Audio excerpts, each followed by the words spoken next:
Good morning friends, welcome to the prelims booster session. आज का पहला टॉपिक है civil liability for nuclear damage act, CLNDA law, जो कि इंडिया 2010 में लेकर आया था। इस लॉ की वजह से जो 6 न्यूक्लियर पावर रिएक्टर्स हैं महाराष्ट्र के जैतापुर में, वो रुके हुए हैं।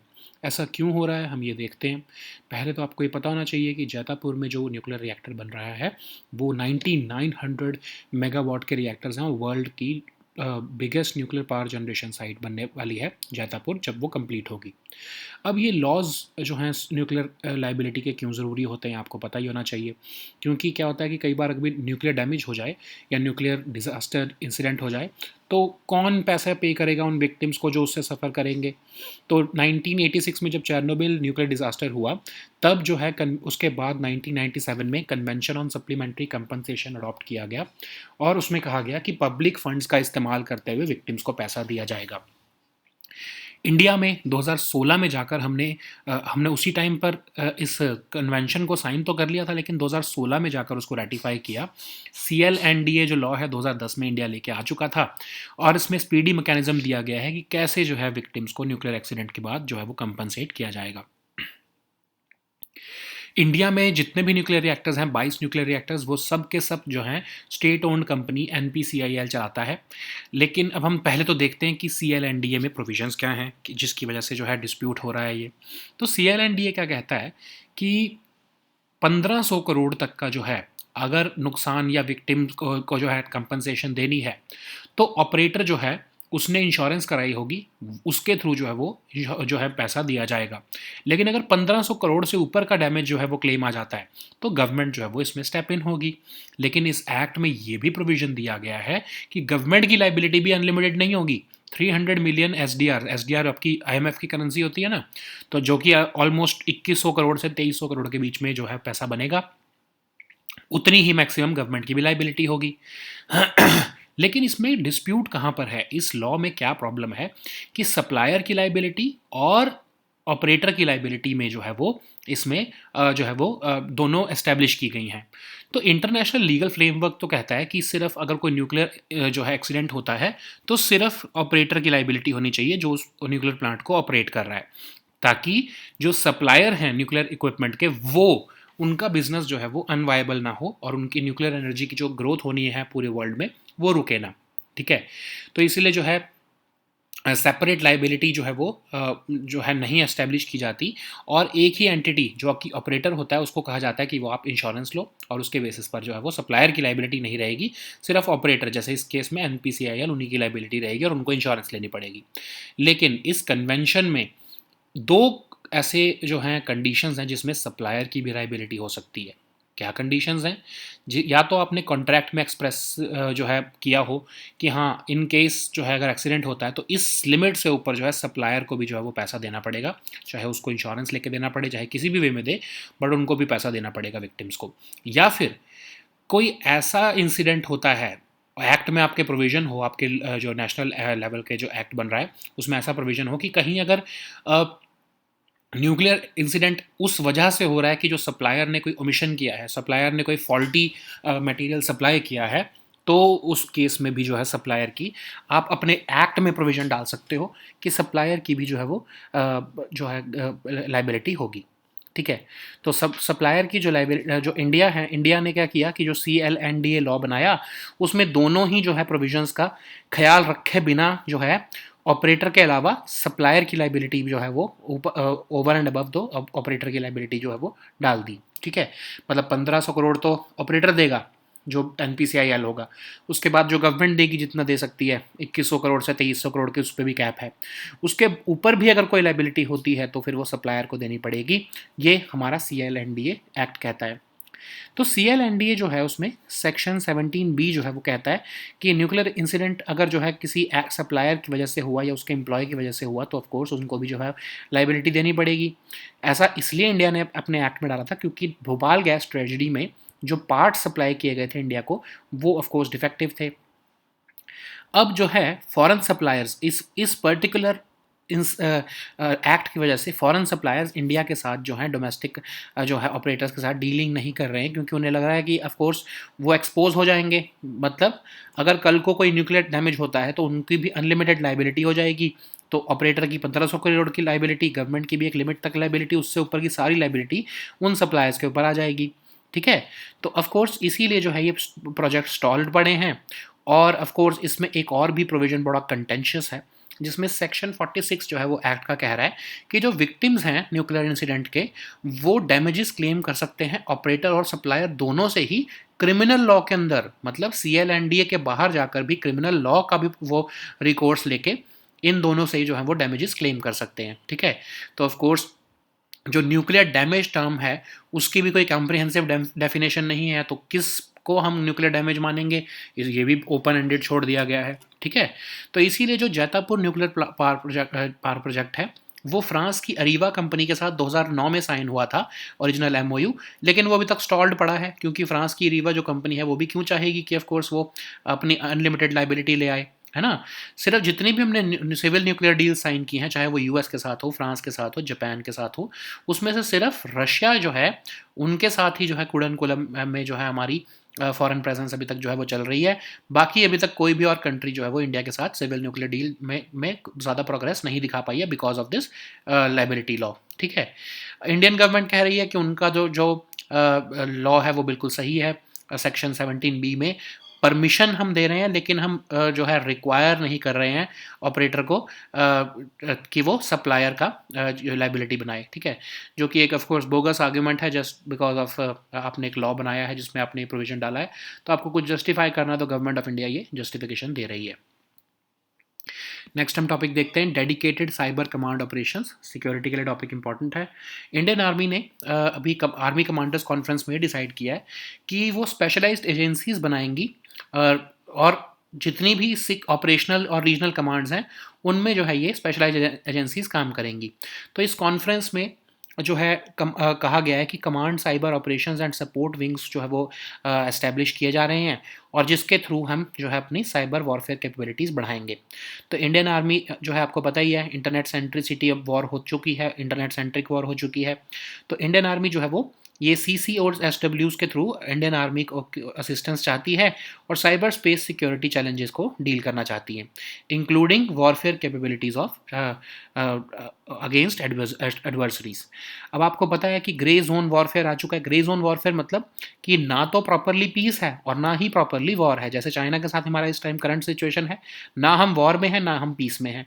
तो ऐसे टाइम पर साइबर सिक्योरिटी जैसे जो है या साइबर वॉरफेयर जैसे जो आपके थ्रेट्स हैं वो दोनों कंट्रीज़ के बीच में चलते आ रहे हैं। ठीक है, इसीलिए इंडियन आर्मी ने रियलाइज़ किया है कि ये CCO SWs बनाने की ज़रूरत है, और इससे जो है हम आगे चाइना के जैसे एडवर्सरी के साथ डील करेंगे।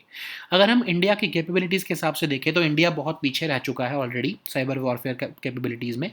सिर्फ 2019 में जाकर गवर्नमेंट ने जो है वो एक स्मॉल ट्राई सर्विस जो है डिफेंस साइबर एजेंसी बनाई एट द एपेक्स लेवल, और बाकी जबकि चाइना और US के पास तो ह्यूज साइबर कमांड्स हैं। PLA उनकी जो है वो स्पेस, साइबर और इलेक्ट्रॉनिक वॉरफेयर ऑपरेशंस तीनों में जो है वो ऑलरेडी काम कर रही है। US के पास भी जो है वो 4 स्टार जनरल की एक ह्यूज साइबर कमांड है, जिसमें लगभग 15,000 अमेरिकन मिलिट्री नेटवर्क्स को जो प्रोटेक्ट किया जाता है।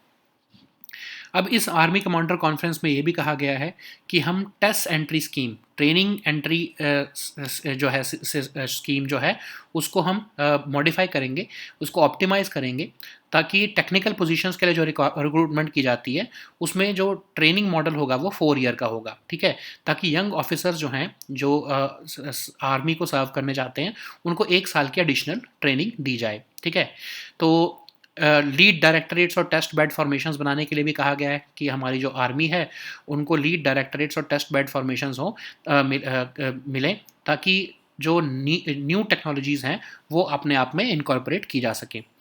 और जो न्यू इक्विपमेंट्स लाने की भी बात की जा रही है कि जो आपके फाइटिंग पोटेंशियल को बढ़ा सकती हैं हमारे फील्ड में, उन टेक्नोलॉजीज़ को लाना, चाहे वो मिनी माइक्रो लॉजिस्टिक ड्रोन्स हों, UAVs हों, लॉइटर वेपन सिस्टम्स हों, चाहे ऐसे इलेक्ट्रॉनिक वॉरफेयर हो, इन सब को जो है वो अडॉप्ट करने की भी बात की जा रही है। ठीक है, फिर ये भी कहा गया है कि आपको जो सोल्जर्स हैं जो पैरालंपिक इवेंट्स में पार्टिसिपेट करना चाहते हैं उनको आइडेंटिफाई करो, उनको ट्रेनिंग दो, और आर्मी स्पोर्ट्स और मिशन ओलंपिक में उनको जो है वो 9 स्पोर्टिंग इवेंट्स आइडेंटिफाई की गई हैं जिसमें ट्रेनिंग दी जाएगी। सो नेक्स्ट हम टॉपिक देखते हैं, थिरुनेली टेम्पल, आर्ट एंड कल्चर के लिए टॉपिक इंपॉर्टेंट है। Indian national trust for art and cultural heritage ने जो है गवर्नमेंट को अर्ज किया है कि आप जो है श्री महाविष्णु टेम्पल जो तिरुनेली में है उसको बचाओ, क्योंकि वो बहुत ही हिस्टोरिकली सिग्निफिकेंट है। तो ये टेम्पल जो है वो लॉर्ड महाविष्णु को जो है डेडिकेटेड है, ब्रह्मगिरी हिल पर सिचुएटेड है, सह्याद्री माउंटेन रेंज के पास, और ये वयनाड डिस्ट्रिक्ट जो है केरला वहाँ पर सिचुएटेड है। ठीक है, तो सहयामला क्षेत्रम या काशी ऑफ द साउथ भी इसको कहा जाता है। और ये अकेला ऐसा टेम्पल है जहाँ पर डिवोटीज बर्थ से लेकर डेथ और इवन लाइफ आफ्टर डेथ के जितने भी रिचुअल्स हैं वो जाकर परफॉर्म कर सकते हैं। और ये पापनाशनी स्ट्रीम के पास में के बैंक्स पर सिचुएटेड है, जो कि ब्रह्मगिरी हिल से ओरिजिनेट होती है। अब लेजेंड ये कहती है कि लॉर्ड ब्रह्मा ने यहाँ पर विष्णु का जो है आइडल जो है वो एस्टैब्लिश किया था। अगर हम आर्किटेक्चर देखें इस जो है टेम्पल का, तो 30 ग्रेनाइट कॉलम्स हैं। इनर सैंक्टम जो है वो टाइल रूफ स्ट्रक्चर से द्वारा सराउंडेड है। ओपन कोर्टयार्ड है अराउंड द सैंक्टोरम, और क्लॉइस्टर जो है वो ग्रेनाइट पिलर्स का बनाए गए हैं। और यहाँ की जो मेन डाइटी है वो है चतुर्भुज, जो कि विष्णु है विद हिज 4 हैंड्स। अब Indian national trust for art and culture heritage क्या है? तो ये एक ऑटोनॉमस एनजीओ है जो कि 1984 में बनाया गया था, और अपने अपने अपने अलग अलग डिविजन्स के थ्रू ये काम करता है, चाहे वो आर्किटेक्चरल हेरिटेज हो, नेचुरल हेरिटेज हो, मटीरियल हेरिटेज हो, एंड सो ऑन। ठीक है, सो नेक्स्ट हम टॉपिक देखते हैं हेमिस मोनेस्ट्री। ये टॉपिक आपके जो है आर्ट एंड कल्चर के लिए ही इंपॉर्टेंट है। रिसेंटली जो G20 के डेलीगेट्स हैं उन्होंने हेमिस मोनेस्ट्री को विजिट किया, और छैम डांस जो है वहाँ पर उन्होंने उसको विटनेस किया है। ठीक है, सो अब ये हेमिस मोनेस्ट्री जो है वो कहाँ पर लोकेटेड है? लेह में लोकेटेड है of course. Drukpa lineage of Buddhism को जो है बिलोंग करती है। 11th सेंचुरी में इसको सबसे पहली बार बनाया गया, लेकिन 17th सेंचुरी में इसको री एस्टैब्लिश किया गया लद्दाखी किंग नामग्याल द्वारा। तो ये वहाँ पर जो सबसे फेमस फेस्टिवल है वो हेमिस फेस्टिवल है ऑफ कोर्स। ये पद्म संभव जी जो है उनको उनके ऑनर में ये जो है ये सेलिब्रेट किया जाता है। और द्रुकपा लीनिएज बुद्धिज्म जो है वो बेसिकली सबसे ज़्यादा प्रोमिनेंट भूटान में है। 12th सेंचुरी में इसको बनाया गया था, और सबसे ज़्यादा फेमस ये विमेन को एम्पावर करने के लिए ये लीनेज है। नेक्स्ट हम टॉपिक देखते हैं gulf of Oman. International relations के लिए टॉपिक इंपॉर्टेंट है। ईरान की नेवी ने मार्शल आइलैंड्स जो जाते हुए एक ऑयल टैंकर को जो है वो सीज़ कर लिया है, जिसमें 24 इंडियन क्रू मेंबर्स भी थे। गल्फ ऑफ ओमान जो है उसको हम गल्फ ऑफ मकरान या सी ऑफ मकरान भी कहते हैं, और ये अरेबियन सी को स्ट्रेट ऑफ हॉर्मुज से कनेक्ट करता है। पाकिस्तान, ईरान इसके नॉर्थ में है, यूनाइटेड अरब एमिरेट्स इसके वेस्ट में है, और ओमान इसके साउथ में है। गल्फ बहुत शैलो है, क्योंकि यहाँ पर जो है वो फिशर्स हैं, माउंटेन स्पाइन यहाँ पर लोकेटेड था, और ईरान और ओमान के बीच में जो ये माउंटेन जो है रेंज के ऊपर ही ये गल्फ बना है। तो गल्फ ऑफ ओमान जो है वो 320 किलोमीटर वाइड है अपने वाइडेस्ट पॉइंट पर, और सबसे जो है नैरो पॉइंट पर ये 35 माइल्स जो है वो स्ट्रेट ऑफ हॉर्मुज के पॉइंट पर है। ठीक है, लगभग 560 किलोमीटर लंबा है ये गल्फ ऑफ ओमान। और मेजर इंटरनेशनल शिपिंग पोर्ट्स भी यहाँ पर लोकेटेड हैं, जैसे पोर्ट सुल्तान कबूस मुत्रा जो आपका मस्कट में है, चाबहार पोर्ट ईरान में है, पोर्ट फुजैरा और खोर का फकन कंटेनर टर्मिनल जो कि यूएई में है। लगभग 1/3 ऑफ वर्ल्ड का ऑयल जो है वो यहीं इसी गल्फ ऑफ ओमान से ही जो है वो ट्रेड किया जाता है। सो नेक्स्ट हम टॉपिक देखते हैं प्रेट इनिशिएटिव। ये टॉपिक भी आपके जो है गवर्नेंस के लिए और इंटरनेशनल रिलेशंस दोनों के लिए इंपॉर्टेंट है। वर्ल्ड हेल्थ ऑर्गेनाइजेशन जो है उन्होंने प्रेट इनिशिएटिव लॉन्च किया है, ताकि फ्यूचर में अगर कोई पैंडमिक है उसके आउटब्रेक से बचा जा सके। तो इसका फुल फॉर्म है preparedness and resilience for emerging threats initiative. कोई भी रेस्पिरेटरी पैथोजन जैसे इन्फ्लुएंजा या कोरोना वायरस द्वारा फैली कोई बीमारी को रोकने के लिए ऑफ कोर्स ये इनिशिएटिव लॉन्च किया गया है। इसको जिनीवा में जो स्विट्ज़रलैंड में मीटिंग हुई है अभी, global meeting for future respiratory pathogen pandemics, उसमें अनाउंस किया गया है। और प्राइमरी फोकस रहेगा रेस्पिरेटरी पैथोजेंस पर, जैसे कि इन्फ्लुएंजा, कोरोना वायरस या रेस्पिरेटरी सिंक्टियल वायरस। ठीक है, अब इसमें 3 pronged अप्रोच अडॉप्ट की जाने वाली है। प्रिपेयर्डनेस प्लान अपडेट करना, कनेक्टिविटी बढ़ाकर रखना पैंडेमिक प्रिपेयर्डनेस प्लानिंग के लिए स्टेक होल्डर्स के बीच में, फिर सस्टेन्ड इन्वेस्टमेंट्स करना, फाइनेंसिंग करना, ताकि पैंडेमिक प्रिपेयर्डनेस की मॉनिटरिंग की जा सके। नेक्स्ट हम टॉपिक देखते हैं UNPFII। तो ये टॉपिक आपके जो है ऑफकोर्स इंटरनेशनल रिलेशंस के लिए इंपॉर्टेंट है। तो 22nd session of United Nations permanent forum on indigenous issues जो है वो भी रिसेंटली न्यूयॉर्क में होल्ड किया गया है। हाई लेवल एडवाइजरी बॉडी है United Nations economic and social council की। 2000 में इसको एस्टैब्लिश किया गया है। वन ऑफ द 3 बॉडीज़ है जो कि स्पेसिफिकली इंडिजिनस पीपल के इशूज़ के इसमें ही डील करती है। अदर 2 जो है वो है expert mechanism on rights of indigenous people और special rapporteur on the rights of indigenous people। तो अब जो है इसका मेन मैंडेट ये है कि ये इंडिजिनस इशूज़ और उनके इकोनॉमिक और सोशल डेवलपमेंट इशूज़ से ये उठाता है। और इंडिजिनस पीपल कौन होते हैं? जिनका एक कॉमन हिस्टोरिकल कॉन्टीन्यूटी या फिर कॉमन हिस्टोरिकल कल्चर है, उनकी डिस्टिंक्ट लैंग्वेज है, बिलीफ्स हैं, नॉलेज सिस्टम्स हैं, और ये अपनी आइडेंटिटी को जो है वो मेंटेन करके रखते हैं, डेवलप कर रहे हैं और डिस्टिंक्ट हैं as compared to other dominant sector of society. Next हम टॉपिक देखते हैं अंजी खाद ब्रिज। इकोनॉमी के लिए टॉपिक इंपॉर्टेंट है। 96 केबल्स जो हैं वो अंजी खाद ब्रिज पर जो है वो कंप्लीट हो चुकी हैं, लग चुकी हैं, फुली इंस्टॉल हो चुकी हैं जस्ट 11 मंथ्स के अंदर ही। अंडर कंस्ट्रक्शन रेल ब्रिज है जम्मू एंड कश्मीर में, और ये जम्मू बारामूला रेल लाइन के ऊपर बनाया जा रहा है।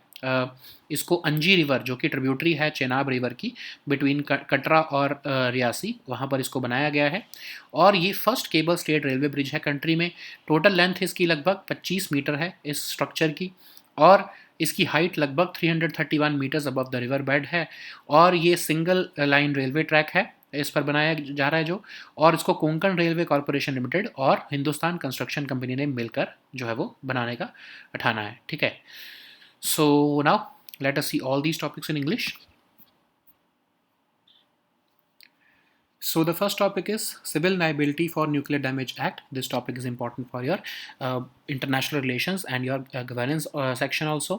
So India's nuclear liability law, which is the Civil Liability for Nuclear Damage Act, has become a serious block in India's quest for nuclear energy. Why? Because 6 nuclear power reactors which have to be constructed in Maharashtra's Jaitapur are being stuck because of this law. And once completed in Jaitapur, this site will be the world's biggest nuclear power generation site. But the laws on nuclear liability are acting as an impediment in our quest for nuclear energy. So first of all, we have to see why the laws on nuclear liability are needed. So in case of a nuclear accident, who would pay the compensation to the victims of nuclear damage? For that, of course, a law is required. And it emerged after the 1986 Chernobyl nuclear accident in Ukraine. At that time, it was Soviet Union. So after that, in 1997, Convention on Supplementary Compensation was adopted, and it was decided that through public funds, compensation would be given to the victims of the nuclear accident. Okay, so laws which govern nuclear liability in India are the CLNDA, which was enacted in 2010, and it provides a speedy compensation mechanism for victims of a nuclear accident. India signed this convention, which CSC convention in 1997 itself, but it ratified the convention only in 2016. So India has 22 nuclear reactors, but all the existing nuclear reactors are operated by the state-owned company NPCIL. So what are the provisions in CLNDA and what are the contentious provisions? So their CLNDA is providing for strict and no fault liability on the operator of the nuclear plant, where it will be held liable for damage regardless of any fault on its part. Okay, so it specifies that the maximum amount of damage that the operator will have to pay is 1500 crore rupees through insurance. Of course, beyond that, the government will have to shell out the money, and for that, the government, of course, has also made a cap that its liability will be capped at 300 million SDRs of IMF, which will come out to be about 2500 to 2300 crore. But what is the contentious provision here? So the supplier liability has also been invoked in this law. So at the international level, the conventions say that there is exclusive liability of the operator, in this case the NPCIL, but The international law says that these suppliers of nuclear equipment should not be made liable, because otherwise their business would become unviable, because every now and then there would be some nuclear accident due to the fault of the operator, and the supplier would be held responsible for it. So to avoid these legal complications of establishing separate liability in each case, so the international law says that just make just one entity responsible for it and let them take out insurance. But there are two conditions in CSC, the convention, under which the country may provide the operator with the right to recourse, where they can extract liability from the supplier also. First, of course, if it is mentioned in the contract itself, if the NPCIL enters into a contract with the supplier that in case of a nuclear accident beyond this much amount, you will also be responsible. Okay. And second case says that if the nuclear incident is resulting from the acts of omission done by with the intent to cause damage by the supplier. Okay. So in that case also, the supplier, the operator would be empowered to take a right of recourse, and extract liability from the supplier. But India went beyond these two conditions and introduced the concept of supplier liability over and above that of the operators through the CLNDA. So this is not, of course, viable for the suppliers. So Section 17B of the CLNDA says that right of recourse will be applicable where the nuclear incident has resulted as a consequence of an act of supplier or his employee. Okay, so let's suppose that a French company has supplied us fuel, and in case of some omission by the supplier, the nuclear accident happens, and in that case, the operator will be allowed to extract money, or to extract this damage, compensation damage from the French supplier also. Okay, so why India has introduced this particular provision? Because we have had a bad experience during the Bhopal gas tragedy, when defective parts were supplied to us, and it led to the incident in 1984. So this particular provision in this CLNDA is not letting the foreign suppliers to enter into contract with Indian operators, in this case NPCIL. So foreign suppliers are wary of operationalizing nuclear deals with India. There is also one more contentious provision. Section 46 of CLNDA says that victims of nuclear catastrophe can seek damages from not just operator but also the supplier under criminal law, not just out of CLNDA but also under criminal law. So also there is one another issue, that there is lack of comprehensive definition of the term nuclear damage. So in that case also there is ambiguity. So of course the foreign suppliers are not very sure if they want to deal with Indian operators in nuclear sector or not. So for that purpose, this Jaitapur nuclear power project, which signed an MOU with the French company Areva, is still stuck for more than 1 decade. In fact, except Russian presence in Kudankulam nuclear plant, no other company with no other country or no other company with which India has signed a civil nuclear deal is willing to accept the provisions of CLNDA and deal with India in nuclear power deals. So the next topic is dedicated cyber command operations. This topic is important for your security section. Indian Army will now raise dedicated specialized agencies in each of its 6 operational or regional commands across the country, so that we can handle the cyberspace domain. So this was decided in the recent Army Commanders Conference, that we will have this command, cyber operations and support wings, because the Indian Army is consistently moving towards internet centricity, and these CCOSWs will assist the Indian Army in taking up cyberspace security challenges amid the growing warfare capabilities of our adversaries, particularly China. So what is the need of it? Of course, we have entered into a gray zone warfare where there is no peace and there is no war. Like what is happening currently at the LAC, we do not have a peace. A full-fledged peace is absent, and a full-fledged war is also absent. So this is the gray zone warfare, where the other side is launching cyber attacks or other forms of attack, information warfare against India. So we have to be prepared for that. CCOSWs will help us to safeguard our networks and also enhance our offensive capabilities also in this fifth dimension of warfare. So if we look at the capabilities of India in cyber warfare capabilities, we are of course lagged behind. In 2019, the government approved the creation of a small tri-service defense cyber agency at the apex level. The US also has its huge cyber command apart from China, which is overseeing space, cyber, and electronic warfare operations through PLA. Um, Also, some other decisions have been taken in the Army Commanders Conference. Of course, it is not very important for you, but what uh, uh, what will be the harm if you just read it once? So the test entry scheme, which will introduce a 4-year training model for the young officers who are opting for technical positions instead of the 3-year model. uh, 12 lakh strong army will also be given test bed formations so that they can test new technologies or niche technologies.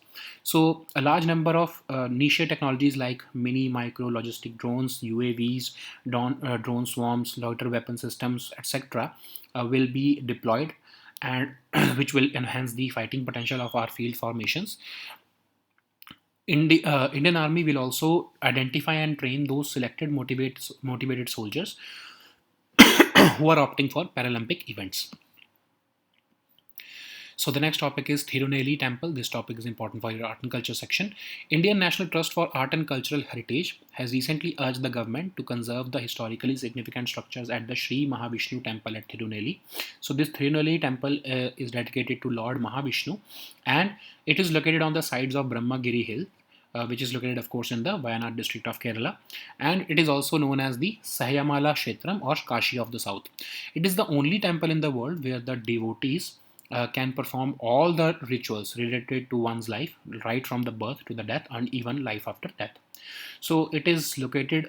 These rituals are generally performed on the banks of Papanashini stream, which originates from Brahmagiri hills, and it is said that Lord Brahma has established the idol of Lord Vishnu himself in this ancient temple. And if we look at its architecture, of course, it is classical Kerala architecture, and the shrine is shielded with 30 granite columns. The inner sanctum is surrounded by roofed structure, and the open courtyard is there around the sanctorum. The main deity of the temple is in the form of Chaturbhuj, that is Lord Vishnu with his 4 hands.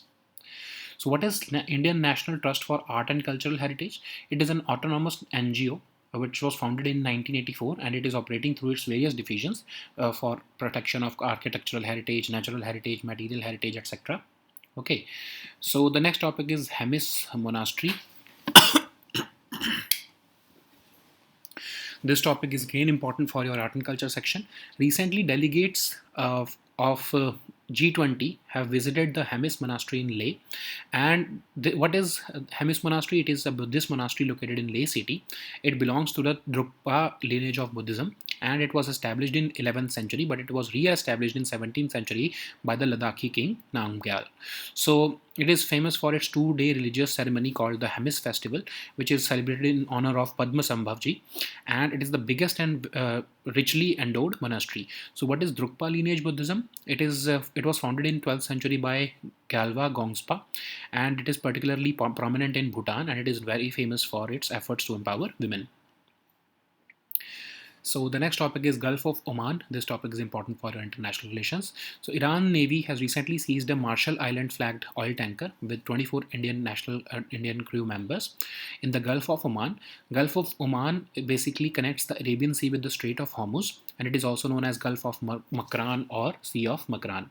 So the bordering countries include Pakistan and Iran in the north, United Arab Emirates in the west, and Oman in the south. So this Gulf is relatively shallow. The widest point of this Gulf of Oman is 320 kilometer wide, and the narrowest part is 656 kilometer wide at the Strait of Hormuz.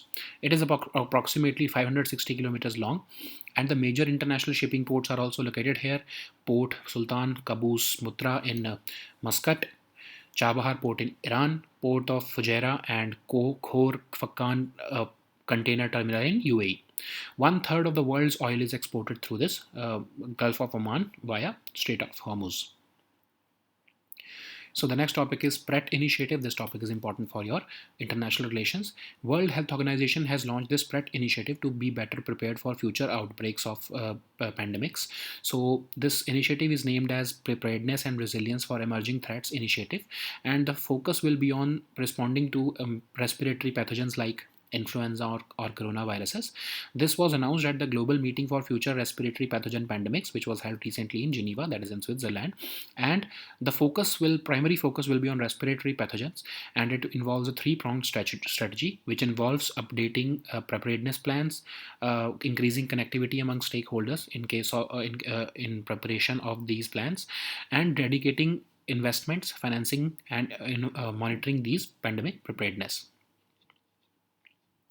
So the next topic is UNPFII. So this topic is important for our international relations. So recently, 22nd session of United Nations Permanent Forum on Indigenous Issues was held in New York. It is a high-level advisory body of the UN ECOSOC and was established in the year 2000. It aims to deal with indigenous issues related to economic and social development. It is one of the three bodies, UN bodies, which are dealing specifically with indigenous peoples issues. Apart from it, the two bodies are the Expert Mechanism on the Rights of Indigenous People and the Special Rapporteur on the Rights of Indigenous People. Who are these indigenous people? Basically, they have a common historical continuity, they have a distinctive language, culture, belief, and knowledge system, and they're determined to maintain and develop their identity as separate from the dominant sector of society. So the next topic is Anji Khat Bridge. This topic is again important for your economy section. All 96 cables of the first stayed bridge in India, the Anji Khat Bridge, have been fully installed in a record time of 11 months.